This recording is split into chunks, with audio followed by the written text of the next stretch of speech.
Good morning. Welcome to the Cascade Unitarian Universalist Fellowship in North Central Washington. For those who are new to our fellowship, you may hear the acronym CUF, C-U-U-F, to identify our fellowship. CUF is an incredible community and the greatest place to start your Sunday morning.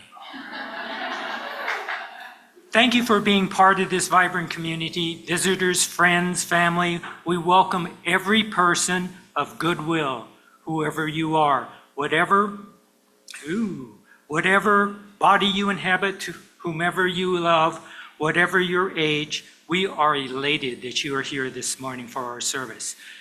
This morning, October 6, 2024, the theme of our service is Awe and Wonder. The preparation and delivery of our Sunday service takes a community. This morning, our worship leader and speaker is Chris Rader. I'm Hideo Fujita, your celebrant. I serve on the worship, website, and tech teams. In your order of service, you will also find a complete list of all the volunteers for this morning's service. And talking about the order of service, there are a couple typos, errors in the order of service. So I've enhanced the PowerPoint a little bit so it'll be easier to follow the screen. Those on Zoom, you can find the order of service and song lyrics in the Zoom team chat. Those who are in the sanctuary, please take a moment, turn around, face that camera in the back above the exit sign, and wave to our Zoom crowd. Now, please take a quick moment and turn around or look forward and welcome the people around you, especially those you don't know. Welcome back. We invite everybody for coffee, treats, and conversation after this service, in person or on Zoom. After our service, this is also an opportunity to expand those conversations you did not get a chance to complete before the service, and also to seek out those people you don't know very well and get to know them a little bit better. This is also an opportunity for those who put the service together to give us feedback, because we want to make these services to fill everybody's needs. I have some quick announcements. There are some announcements that were in the order of service in the pre-announcement loops, but some of them are worth repeating again. There are 5 announcements I'm going to cover. The first one is Path to Involvement. There is a Path to Involvement meeting here at the sanctuary on Wednesday, October 16th at 6:30 p.m. If you are new to CUF, this class is for you. It gives an overview of CUF and the UU history. There will also be discussions on the committees, teams, task force at CUF, and ways you can get more involved. Number 2, Litter Day Saints.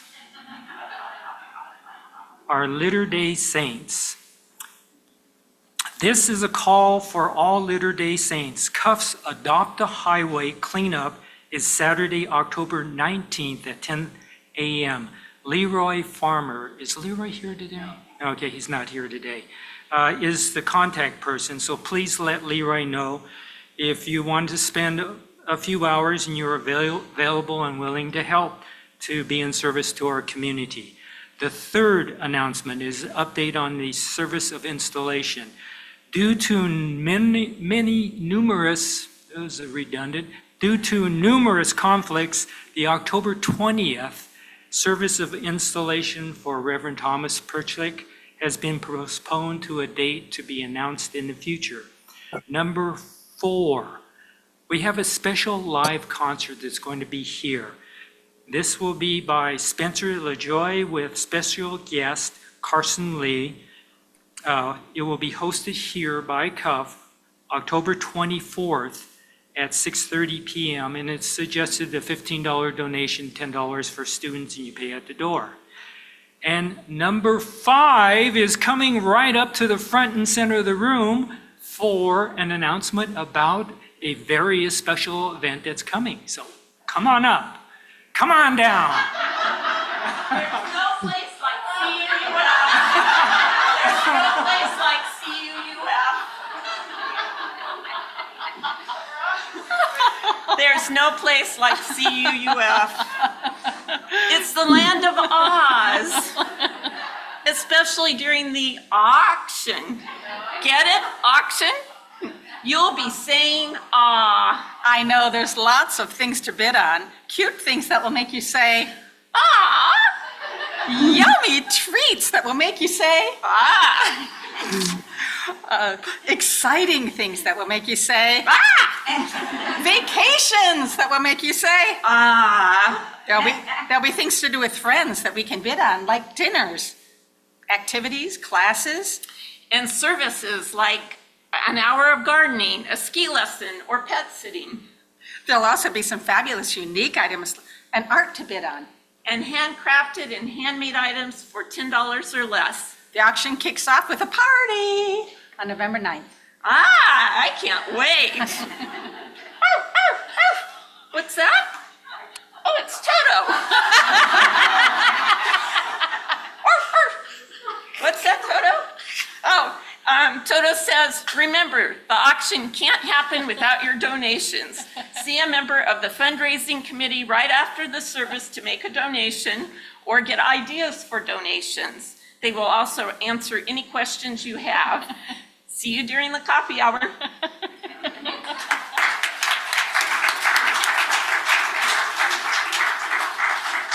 Local variety, huh? Affirming our connections. Moving on to our land acknowledgement. Our fellowship is located on the ancestral homeland of the Pasquosa, the land from Lake Wenatchee down to the Wenatchee River and across the Columbia River to right here where we are is ancestral land of the Pasquosa in the Wenatchee people. For thousands of years, time immemorial, the Pasquosa have been stewards of this land, fishing, hunting, gathering plants and medicine for food, and practicing cultural traditions. The Pasquosa, now part of the Confederated Tribes of the Colville Reservation, still live here. We acknowledge that their land has been taken over because of U.S. government broke treaty obligations and allowed uninvited colonizers to settle here. We stand beside the community of the Pasquosa First Nation people as they continue their traditions and seek to have their rights recognized. You can find more information on this subject on our website, cascadeuu.org. Please go to the Justice page on our CUF website to find web links to Indigenous rights, reparations, and advocacy groups.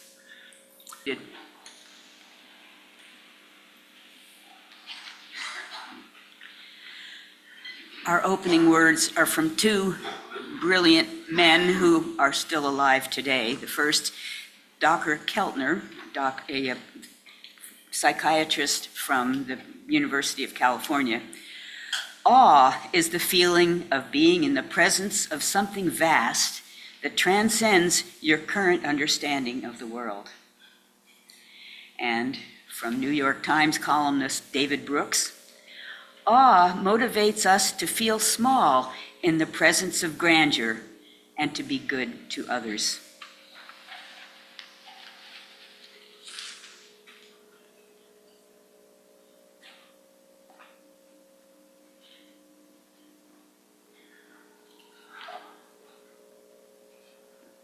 Now we'll go to the chalice lighting. The chalice and flame symbolize our congregation gathered in principles and faith. For those at home with a chalice, please join us in lighting. Please join us in speaking the lighting words printed in the order of service or on the screen. In the light of truth and the warmth of love, we gather to seek and seek to share. We'll move on to a time for all ages. We have children. Would you like to sit up front? No? Okay, that's fine. That's fine. I don't like being in front either, so I'm with you. This is a story I put together, just finished past weekend, and I illustrated this. The story is the awe and wonder. Maybe I should.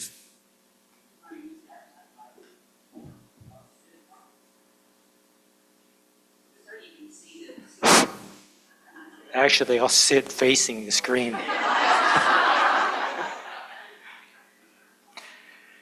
The awe and wonder of water. Where does water come from? Our story begins with Emma Rose's first birthday. Emma Rose, who we are puppy sitting right now for Chuck and Nancy, is an active, curious golden retriever puppy sitting on a rock near a creek. Emma Rose questions everything. She will talk to anyone who will listen. Emma Rose asks, "Where does all this water come from?" Hearing Emma Rose's question, a booming voice says, "I can answer that question." Who do you think is answering Emma Rose? Being Unitarians, what do you think? Is it the Great Spirit speaking? Is it God as we understand God speaking? Maybe Mother Nature is talking. Or is someone else asking the question? There is no burning bush. However, you can hear an aspen tree fall. Hi, Emma Rose. My name is Theodore. I'm an elder. My family calls me the Beav. Beavers like nicknames. The Beav talks to Emma Rose. My great-great-great-grandparents, Big E and Little B, came to this parched land. The land had burned long, long time ago. The green valley turned dry and brown. The Beav now tells Emma Rose, "Now let's go back in time a long, long time ago. This valley was not green, but dry and brown." The Beav tells Emma Rose about two pups who live in the valley. The pups are happy and play every day. The puppies dream of a better life. Life away from the desert, life where there is water, grass, trees, and a life where trees are alive and breathing. The Beav tells the puppies that the Beaver Worship Council met. They decided that the desert valley should be turned back to a green valley. The Beav tells Emma Rose that the Worship Council says, "Your dreams are also our dreams." The Beav tells Emma Rose the Beaver Wisdom Council had a vision. They could see two pups sitting on the banks of the creek with grass, trees, bushes, water, and a community of animals. The Beaver Worship Council prescribes the desert valley a prescription for water. They send two young beavers, Big E and Little B, into the valley to begin working on their dream. Over the years, Big E and Little B have grown bigger and stronger. They chew on trees, gather logs, build small dams along the valley floor and up the valley. As the years pass, something tremendous happens: the awe of water. As Big E and Little B build beaver dams, more and more water is collected and saved in the valley. As the years pass, more water is saved in the valley as Big E and Little B continue building dams to collect more and more water. As the beaver dams collect and save more and more water, the water spreads wider and wider across the valley. Water fills the creeks and feeds the thirsty plants that grow in the valley. They made this beautiful valley over many, many years of hard work. Big E and Little B know the awe and wonder of water. Water brings life to the valley.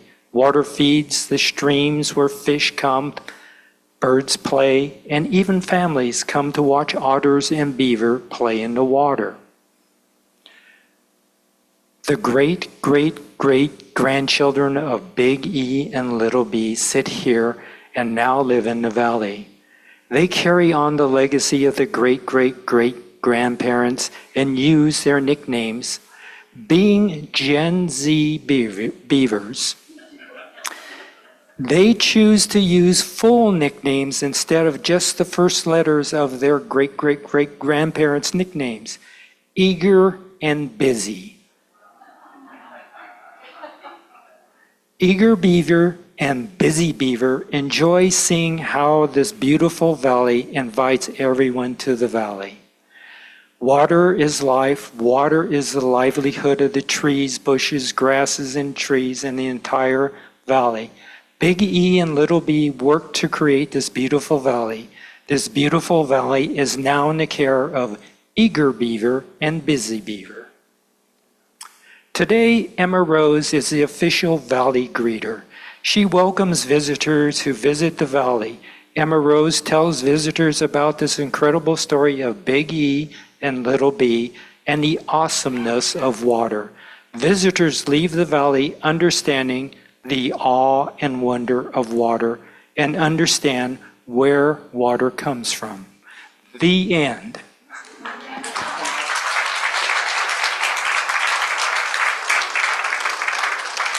And after the meeting, I got this from Nancy. Here's a basket of beaver chips. So if you're wondering what the chips look like when the beaver is gnawing on the tree, this is what they are. I'll leave them in the back.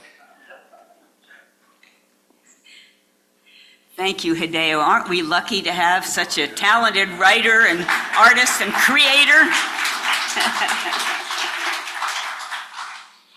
So now is the time in our service when we get to hear from one another, to share things that have recently happened.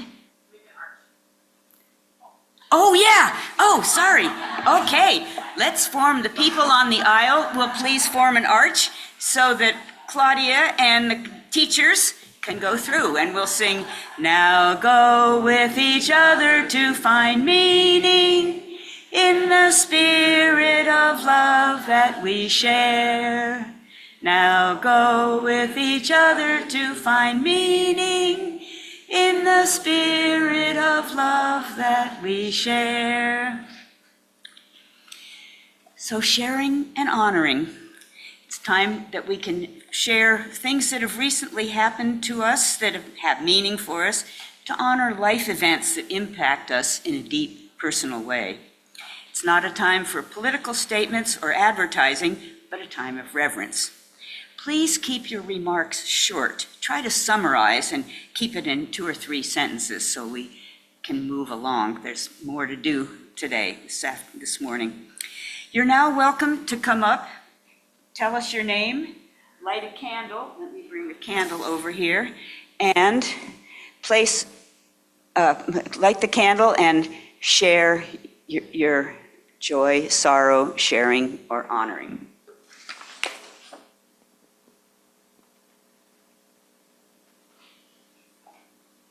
Together. This is going to be hymn number 21, but you can just stay seated and we'll sing hymn number 21, "For the Beauty of the Earth."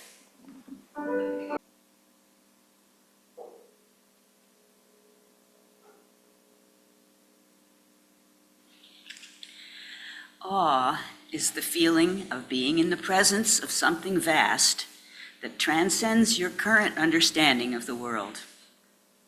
These words by Dacher Keltner from his 2023 book, Awe, the New Science of Everyday Wonder, rang true for me when I read them. The sentence made me look back on the many times I have experienced awe and made me realize that awe is a powerful, positive emotion. In a few minutes, I'm going to invite you all to think back and then to share with others about times you have felt awe and wonder. But first, I'll describe a couple of my own experiences and pass along some of the wisdom from Dacher Keltner's book. I was in my mid-20s and on a 2-month road trip solo with my dog from Colorado to my new home in Washington. I took the scenic route through the Southwest and California, places I'd never been, having grown up on the East Coast. I stopped at some beautiful parks and met lots of cool people along the way. At the Grand Canyon, my dog and I hiked down to the Colorado River in a perpetual state of wonder, as you can imagine. Seeing those layers and layers of sedimentary rock and grasping the reality of vast geological time. How long it took for those rock walls to form and for the river to cut through them was so moving.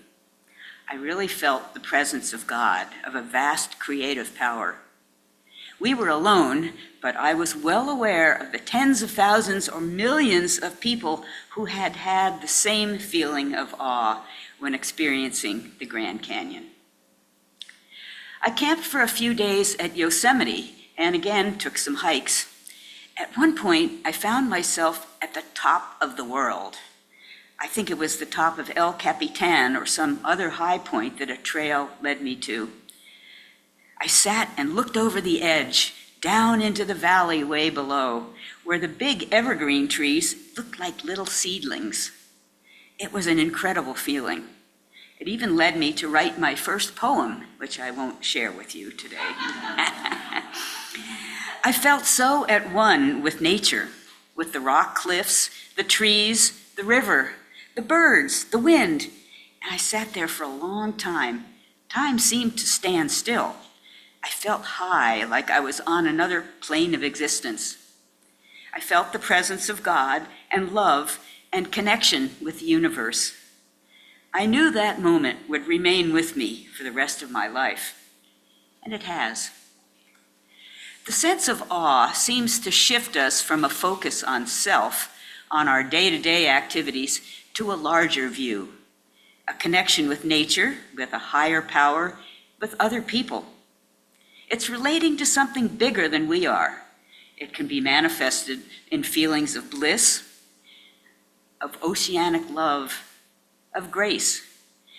That feeling of awe melts boundaries between ourselves and the rest of the world. We feel that our true nature is oneness with the earth and with other people, our true nature. Keltner writes, in moments of awe, then, we shift from the sense that we are solely in charge of our own fate and striving against others, to feeling we are part of a community, sharing essential qualities, interdependent and collaborating. So, Keltner and other researchers conducted a large study of people from 26 countries, mostly not Western countries, to see how they experienced awe. Participants included Christians, Hindus, Muslims, Buddhists, Jews, agnostics, and atheists. The researchers studied the physical reactions these subjects had to moments of awe and found a significant release of oxytocin and dopamine, those neurotransmitters or chemical messengers that interact in the brain and are often referred to as happy hormones. They seem to dissolve boundaries and promote good feelings of connection with others. Moments of awe caused these multicultural people to experience tears, tingling, goosebumps, and to make sounds of ah and whoa, considered to be sounds predating human language. Moments of awe also stimulated the vagus nerve. I'd never heard of this nerve before. It's located in the neck at the top of the spinal cord. The vagus nerve system acts to counterbalance the fight or flight system and can trigger a relaxation response in our body. Dr. Keltner says stimulation of the vagus nerve slows heart rate, calms the body, and enables eye contact and vocalization to create a sense of connection and belonging. You can do this through deep breathing exercises, singing, laughter, and through feeling awe. What are some examples of things that create the sense of awe? Obviously, nature. Also, music, art, visual design. For some, having a spiritual or mystical experience, an epiphany or sudden insight into the meaning of life. Observing another person's courage or kindness or strength or moral beauty can make us feel awe.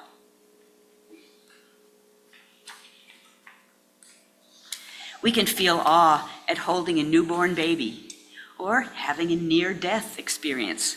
I've never had one of these, but people almost uniformly describe glimpsing an effervescent light and merging with a larger form of consciousness that feels infinite. Ego boundaries dissolve. You feel calm and at peace and are filled with unconditional love. I I don't know if any of you have ever had a near-death experience, but they sound pretty cool. As you listen to all of this, have any memories surfaced for you, times when you felt awe and wonder? What caused it? What did it feel like? Again, it could stem from nature, music, art, observing greatness in others, touching the beginnings or endings of life. We're going to take a few moments now and form groups of 4 or 5 people and share experiences of awe. Please feel free to move chairs around and find some people, maybe not your spouses, but others you may not know that well, and take turns describing moments when you have felt awe. We'll take about 5 minutes, and the folks on Zoom can do that too. So find 4 or 5 people and share experiences. Hello, everybody. Feel free to unmute if you would like to. Hi.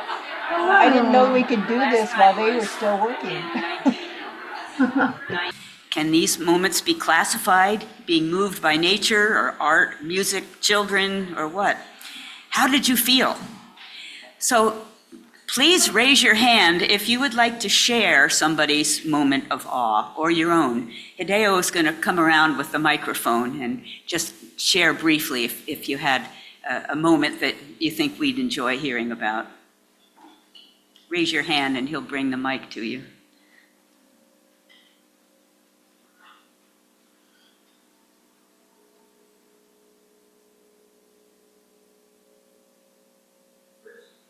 Is this on? Okay, so Chris talked about Yosemite, and Paige and I were hiking up a trail. We didn't go all the way to the top. We stopped, and I laid down on a flat rock and stared into this eddy, and the colors were all gold and yellow and earthly colors like that. And I was there, I have no idea how long, but coming down the trail where there was about 4 or 5 people, they came on and walked on by where I was there, and one of them shouted out, "Natural high, huh?"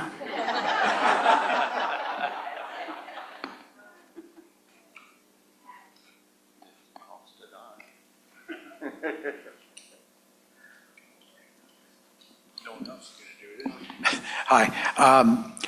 So I had to reflect back. I told a little group here that my earliest experiences were childhood, looking at the sky with my father at night and seeing the ocean when I was a toddler.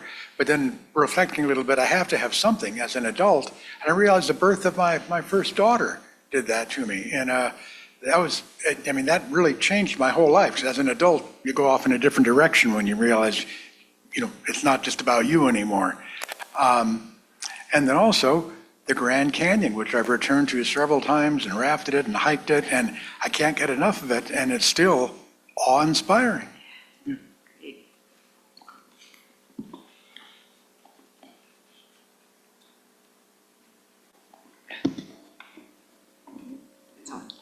I just wanted to mention, I was talking about the rock and how long it took to make that much sedimentary rock and then cut through it.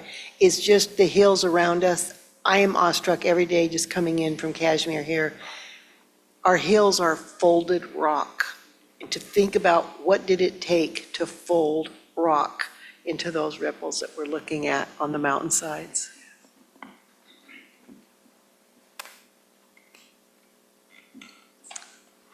The first view from the Hubble telescope.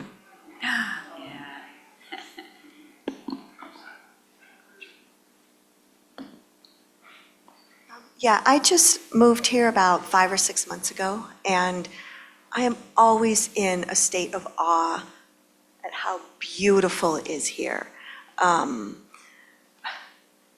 That's all I can say. It's just so incredibly beautiful, and I'm just awestruck all the time.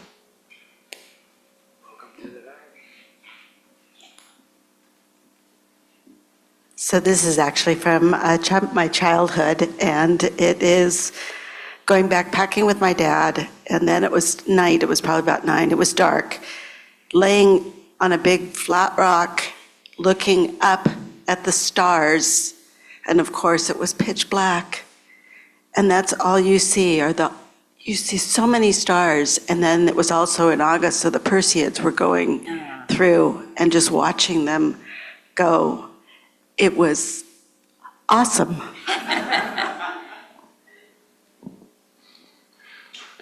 So one reason I traveled and hiked a bunch is the awe that I experienced that we've heard. But as I was reflecting on this, the interior in a building was my freshman years in med school. And to dissect out of the cadaver the kidney, and then to go to histology and see the tubules and the glomerulus underneath a microscope and say, all of this is in this kidney and it does all of the things I learned. So I remain awestruck with how we work and all I learned when I was in med student.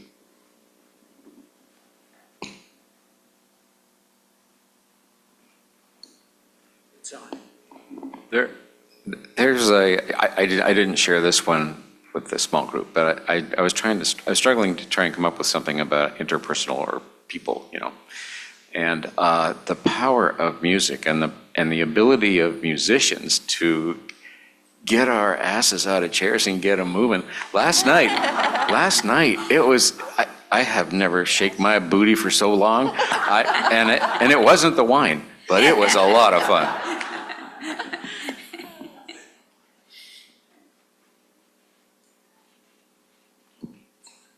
I didn't mention this either in our group, but when my son Tommy was born, and I had 2 children, but Larry didn't have any kids, and I'd had C-sections, and this time was a vaginal birth. And when he was born, they put him on me, and he's crying and and I'm, it wasn't like cuddly or anything. And Larry was standing there, and he started talking, and Tommy just took his head and he whipped it backward, and he was at peace with the universe because he heard Larry's voice.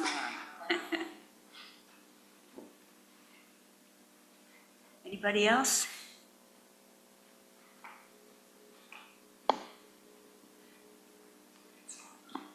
I didn't share this before, but I was about 8 or 9 years old and went to stay at my uncle and aunt's house. Got into the books that belonged to my cousin Pat, 6 years older than myself, called the Book of Wonder, and read about the universe for the first time. And I was just, whoa.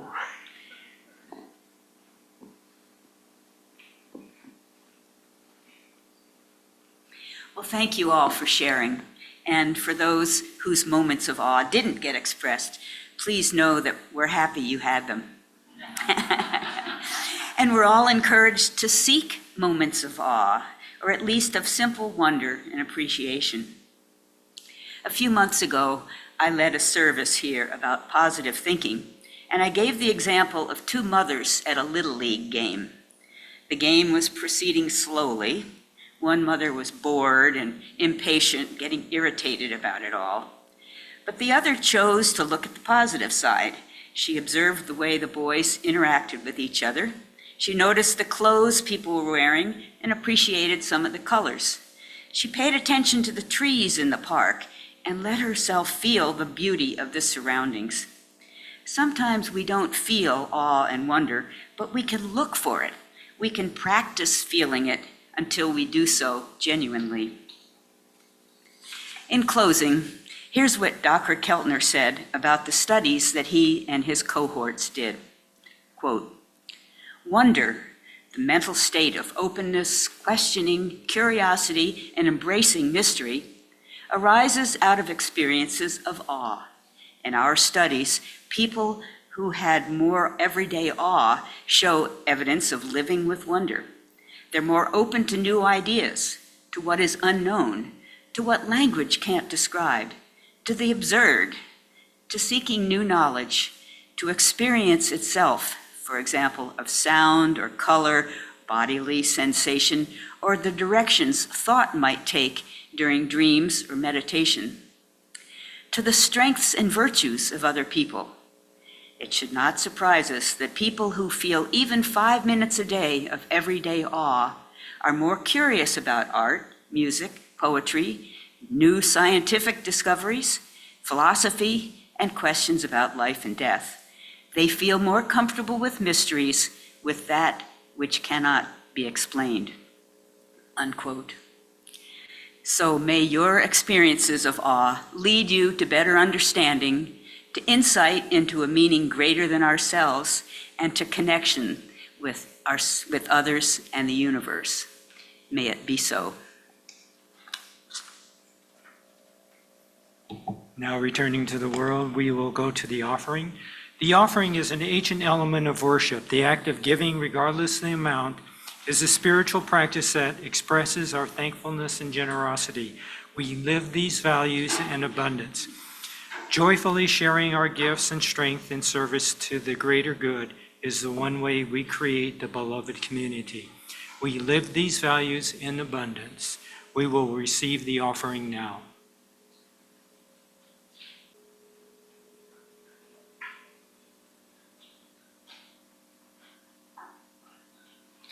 We are blessed by your generosity. May your gifts make a difference in our community through the ministries of our fellowship.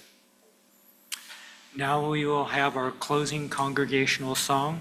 Please rise in body and spirit for our closing congregational song, hymn number 163, "For the Earth Forever Turning." The lyrics will be shown on the screen.